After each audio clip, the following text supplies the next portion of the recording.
രാത്രി 12 മണിക്ക് ഫോൺ ചാർജിന് വെക്കുമ്പോൾ നിങ്ങൾ സ്വയം ഒരു ഉറപ്പ് നൽകും. നാളെ മുതൽ എല്ലാം മാറും, ഞാൻ കഠിനാധ്വാനം ചെയ്യും. പക്ഷെ രാവിലെ അലാറം അടിക്കുമ്പോൾ നിങ്ങൾ പഴയ ആൾ തന്നെയായിരിക്കും. നിങ്ങളുടെ ഉള്ളിലൊരു വലിയ വിജയിയുണ്ട് എന്ന് നിങ്ങൾ വിശ്വസിക്കുന്നുണ്ടാവാം. പക്ഷെ പുറം ലോകം കാണുന്നത് വെറും ഒരലസനെ മാത്രമാണ്. നിങ്ങളുടെ സ്വപ്നങ്ങളും യാഥാർത്ഥ്യവും തമ്മിലുള്ള ഈ അകലം, അത് നിങ്ങളെ ഭയപ്പെടുത്തുന്നില്ലേ? നിങ്ങൾ വിചാരിക്കുന്നത് നിങ്ങൾക്ക് മടിയാണെന്നാണ്. പക്ഷെ സത്യം അതല്ല. നിങ്ങൾ പ്ലാനിംഗ് എന്ന സുഖത്തിൽ കുടുങ്ങിപ്പോയതാണ്. ഒരു കാര്യം ചെയ്യാൻ പ്ലാൻ ചെയ്യുമ്പോൾ നിങ്ങളുടെ ബ്രെയിനിന് ഒരു ചെറിയ സന്തോഷം കിട്ടും. ആ സന്തോഷം മതിയെന്ന് നിങ്ങളുടെ മനസ്സ് പറയും. അതുകൊണ്ട് നിങ്ങൾ പ്ലാൻ ചെയ്തുകൊണ്ടേയിരിക്കും, പക്ഷെ ഒരിക്കലും തുടങ്ങില്ല. You are addicted to the feeling of being productive without actually being productive.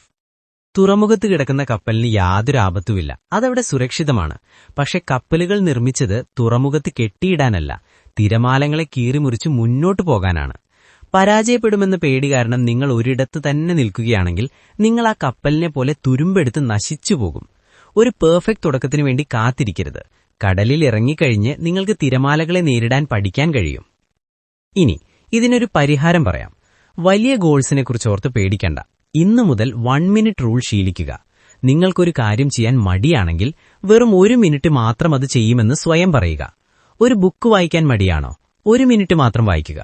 Workout ചെയ്യാൻ മടിയാണോ? 1 മിനിറ്റ് മാത്രം പുഷപ്പ് എടുക്കുക. തുടങ്ങുക എന്നതാണ് ഏറ്റവും വലിയ കടമ്പ. ആ 1 മിനിറ്റ് കഴിഞ്ഞാൽ നിങ്ങളുടെ മനസ്സ് തനിയെ റെഡിയായിക്കോളും. ഈ വീഡിയോ കണ്ടുകഴിഞ്ഞാൽ നിങ്ങൾ നേരെ ഇൻസ്റ്റാഗ്രാമിലേക്കോ വാട്സാപ്പിലേക്കോ പോകരുത്. പകരം നിങ്ങൾ കുറേ കാലമായി മാറ്റിവെച്ചിരിക്കുന്ന ആ ഒരൊറ്റ കാര്യം, അത് വെറും 60 സെക്കൻഡ് മാത്രം ചെയ്യുക, ഇപ്പോൾ തന്നെ. നിങ്ങൾ പ്ലാൻ ചെയ്തതുകൊണ്ടോ സ്വപ്നം കണ്ടതുകൊണ്ടോ ലോകം മാറില്ല. നിങ്ങൾ ആക്ഷൻ എടുക്കുമ്പോൾ മാത്രമേ മാറ്റങ്ങൾ തുടങ്ങൂ. Your future is waiting for you to start. ഇന്ന് ഇപ്പോൾ തന്നെ തുടങ്ങുക.